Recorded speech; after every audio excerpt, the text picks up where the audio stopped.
Live from the Ram Cave, I'm Joe Terzian, and this is RamView, the May 27th, 2022 edition. Thank you so much for clicking on. Thank you so much for the likes, the supports, the subscribes, comments, all that stuff. and we're back again talking Rams football today, abbreviated episode as we are in the holiday weekend.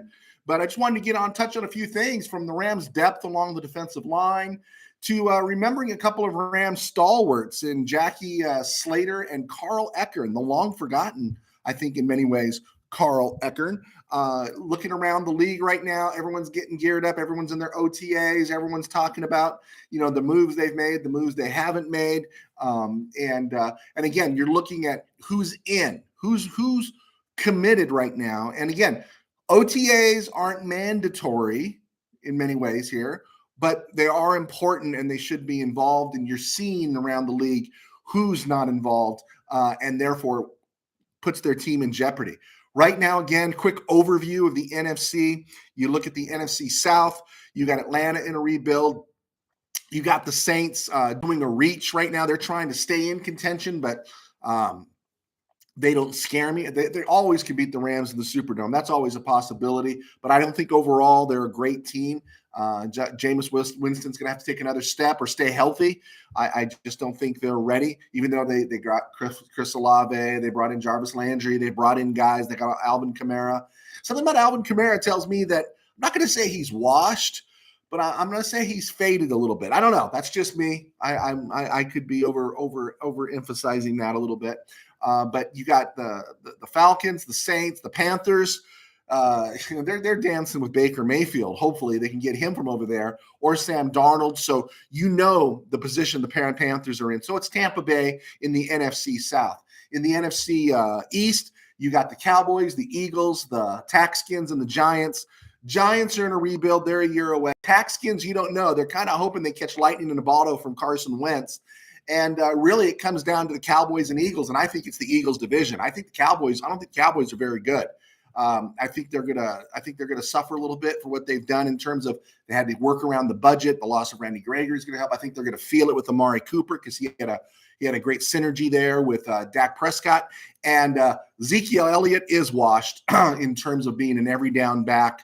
And you're just paying him too much money. So I don't like the Cowboys. I think with the schedule the NFC East got this year, plus the Eagles' improvement, it really hinges on Jalen Hurts. If Jalen Hurts can take the next step, the Eagles are the team to beat in the NFC East. And that's the team that scares me in one sense for the Rams, is that I don't want to go to Philly in January. So the Eagles should be able to rack up a pretty good record. They could be one of those teams that's in contention in terms of getting the home field advantage in the NFC. You look at the NFC North, and you're looking at the Vikings, which they're new coach, weird draft. We don't really know what's going to happen with the Vikings. The Bears, same thing, new coach, weird draft. They're trying to find out if Justin Fields, they're going to give him enough weapons, and said they let Allen Robinson go to the Rams. So you don't know what's going to happen in Chicago and in Green Bay. I'm telling you right now, I think Green Bay is primed for a fall. I think they're primed for a dip. Could they squeeze out a wild card berth? Yeah. Could they win the division? Of course. But there's something about it I don't like. I just don't like. And of course, Aaron Rodgers with new receivers, new crew, with his 50 rocks in the bank, 50 rocks coming per year, he can't find a way, even though it's not mandatory, to show up and be a leader for that team. So that leaves me with the Detroit Lions, which, again, I don't see them as a great team either. But you see the Lions at least are tracking in a direction. And it may not be this year, but I think there's room for them to pick off 7 to 8 wins. And who knows what happens in the NFC North this year, because I think that whole division's in flux. And Brad Holmes, right, GM, Rams got 2 third-round picks because he left the Rams and signed on as the GM at Detroit. And Dan Campbell as the HC. I think things are building there in Detroit, and good for them. Good for them. And then, of course, we come to the NFC West. Cardinals. I'm not a Kyler Murray guy. They're still talking about signing him. Great. Invest all your dough. We've talked about that. The Seahawks don't have a trigger man. I don't think Drew Lock is as bad as everyone says he is, but they've got other issues there. And of course, Pete Carroll's going to want to run. And that's great if your defense is good and you keep the games low scoring, but the defense ain't going to stop anybody, and you're not going to keep pace with teams scoring 28 points on you if you're just running the ball all the time. And so you can't lose a Bobby Wagner and get better. I think that's pretty simple math there. And then Frisco, it's about Trey Lance. If Trey Lance is good, Frisco is going to be dangerous. Frisco is a team that worries me for the Rams. And so, yeah, you always got to respect Frisco. And Kyle Shanahan has been able to hack Sean McVay's computer or his noodle and knows what he's going to do. And he's been giving the Rams nothing but fits. Fortunately, we got over the hump in the NFC title game. But basically, the three teams that have the most concern for me right now are Tampa Bay, Frisco overall, and then only Philly in the sense that I don't want to have to go there in the playoffs.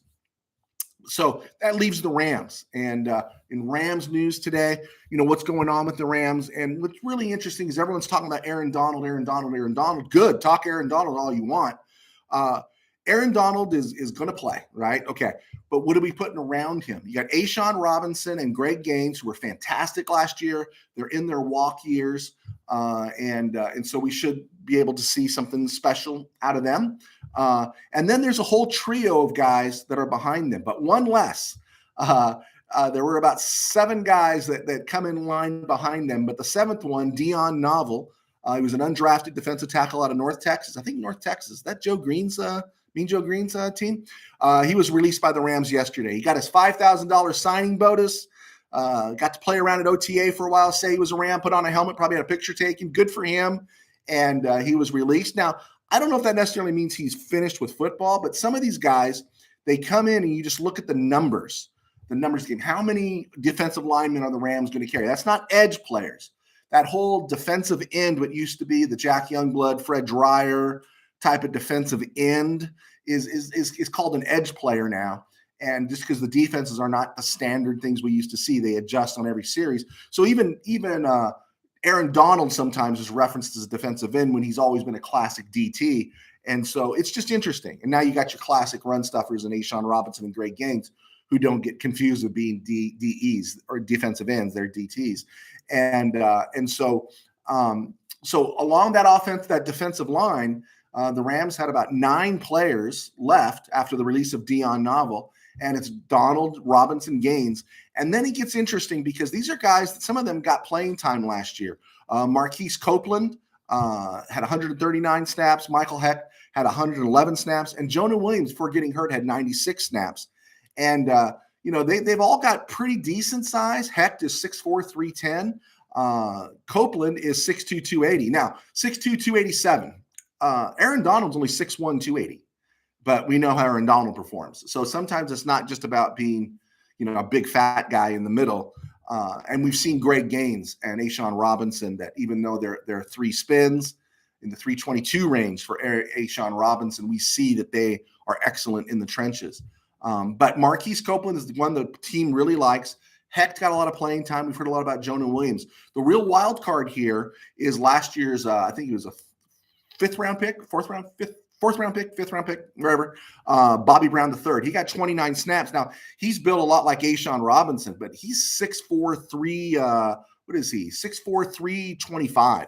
He's a big dude. And you can see that with the releasing of Dion Novel, the lack of drafting a defensive tackle in the draft, you can see the Rams are kind of banking on Bobby Brown being a step-in guy because Gaines and Robinson are not coming back next year. One of them is going to go after the 2022 season. And you can see Brown being groomed to be one of those guys. That doesn't mean Copeland or Hecht or Jonah Williams won't be in a rotation a la Morgan Fox, but it'll be interesting to see. And then, of course, there's 2 guys that were signed as undrafted free agents. Elijah Garcia out of Rice, 6'5", 302. He's going to be in the mix. In camp. We don't know if he's going to be in the mix on the team. He looks like a practice squad player this year. And same thing for North Dakota State's Rams love that school. They love that area of the country. Braden Thomas, who's 6'5", 270. And so the Rams are likely to keep 6. Joseph Sebastian Day was a starter last year, got hurt. And I think that's what elevated Bobby Brown. So you look like the Rams will keep about 6 of those guys on the active roster. So if we're talking 6 guys, that means 3 of these dudes that we just mentioned are going to go, are going to go to practice squad or go play elsewhere. Donald, Robinson, Gaines are locks. But out of Hecht, Williams, and Brown and Copeland, only one of them is not going to make the team or be put on the practice squad. So it'll be interesting to see. Long shots are Elijah Garcia and Braden Thomas. And so that's really important when you look at it. I love breaking down the positions. I love looking at this. And I love to just kind of list, who's in the room now and who's not in the room. And Dion Novel was in the room for a week or two, and now he's not. God bless him. May he prosper and live long and in an NFL career. But also some of these guys, I doubt with the veterans, but Garcia and Thomas, keep an eye on them, is that they might see their chances better elsewhere and may ask for a release and such. So good stuff there.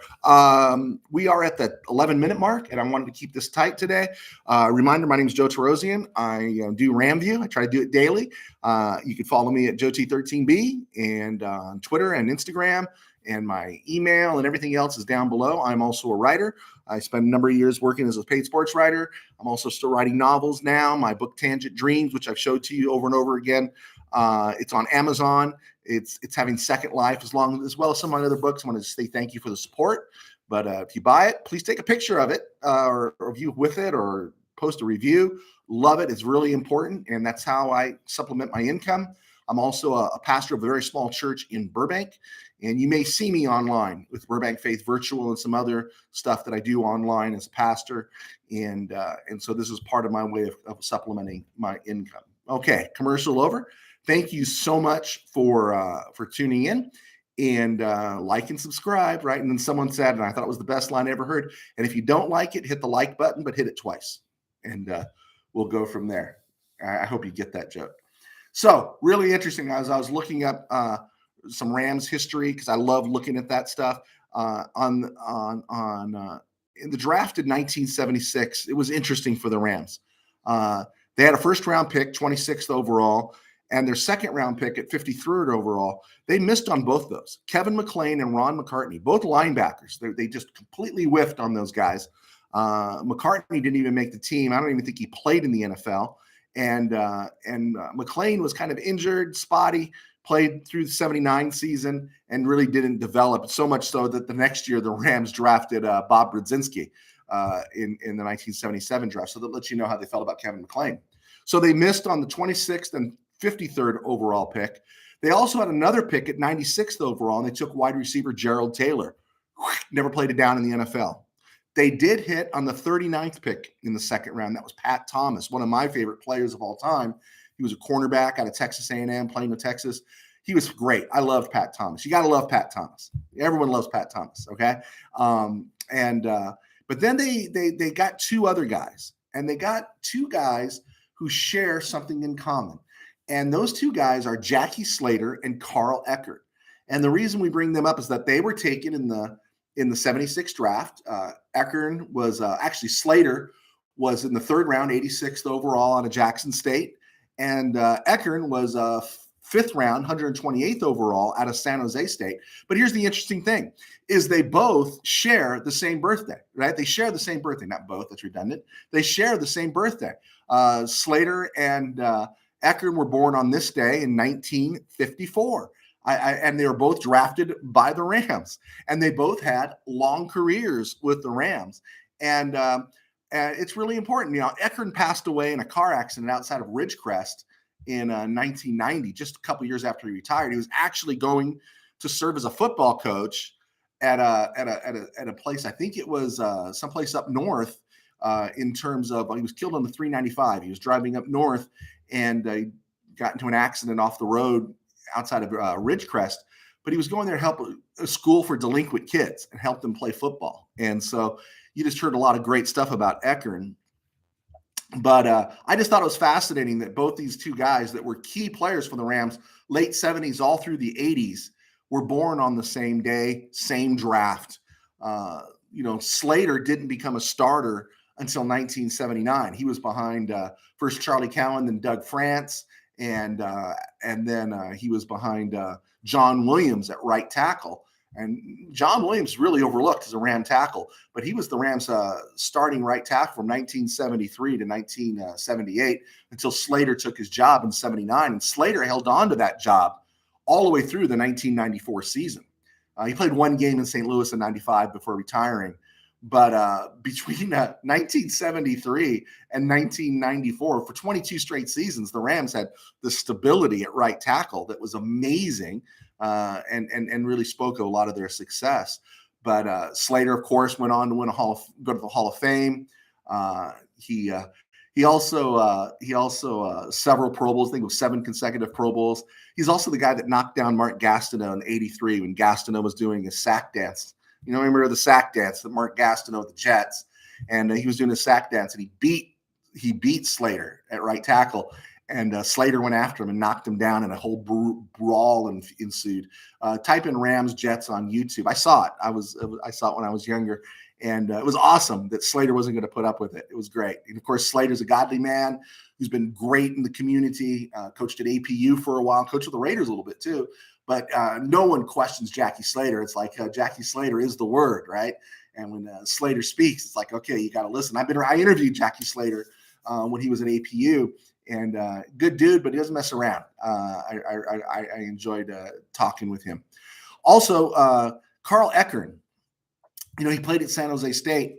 You know, he joined the Rams in '76. He was a special teams player. He fit in here and there. And then in 1981, he became the starting middle linebacker and eventually one of the inside linebackers. As in '82, the team switched to a 3-4 defense.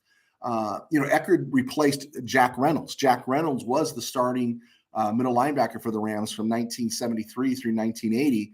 And then after the '80 season, that's when Ekern took over in the middle. And that's 16 seasons of stability in the middle of the field. And it's really interesting that while Slater became a starter in 1979 during the team's Super Bowl run, that was the one season Ekern missed with a knee injury. And that is a bummer, right? You spend all those years with the Rams, from 1976 through 1988. He's with the Rams, and he's a key guy. Everyone, I think they called him the general of the D or something like that.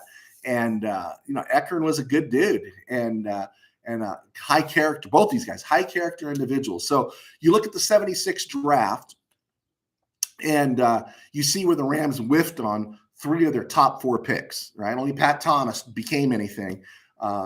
Gerald Taylor, Ron McCartney, Kevin McClain lost to history. Right, but in the 3rd and 5th round, they go and find Ekern and Slater. One of them becomes a Hall of Famer. One of them becomes a full-time starter. Of course, Pat Thomas became a full-time starter.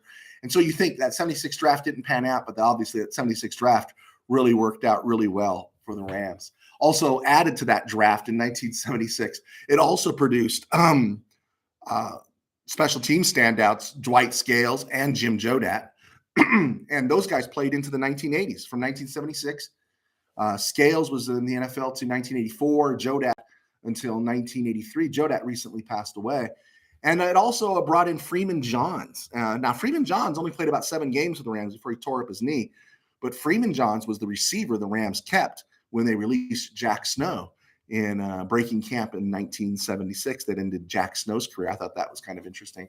Also, in that 1976 draft for the Rams was Al Burleson, 14th round, 400 overall. Can you imagine a 14 round NFL draft? But he was a standout at Washington as a safety. He made it to the final cut and got cut by the Rams, never played in the NFL, but he went on to be a standout in the CFL and then later came back and played for the Express in 1983. And he's the father of Nate Burleson, who was on, an NFL star. Well, not star, but, he played for the Vikings, his 1st round draft pick. I don't think he did real well in the NFL, but he's obviously excelled as a commentator and with the NFL Network. And now he's on CBS. And stuff. So I just thought some of that stuff was interesting.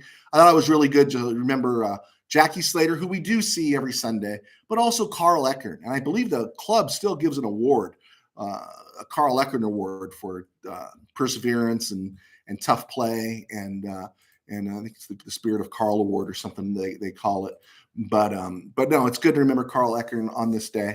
All right. We're hitting the 20-minute mark. I'm Joe Terosian. Thank you so much for clicking on. I do enjoy your comments. Please hit like and subscribe if you can. And I will talk to you on Monday. Have a great weekend. Drive safe, be safe, and we will talk to you soon. Until then, go Rams.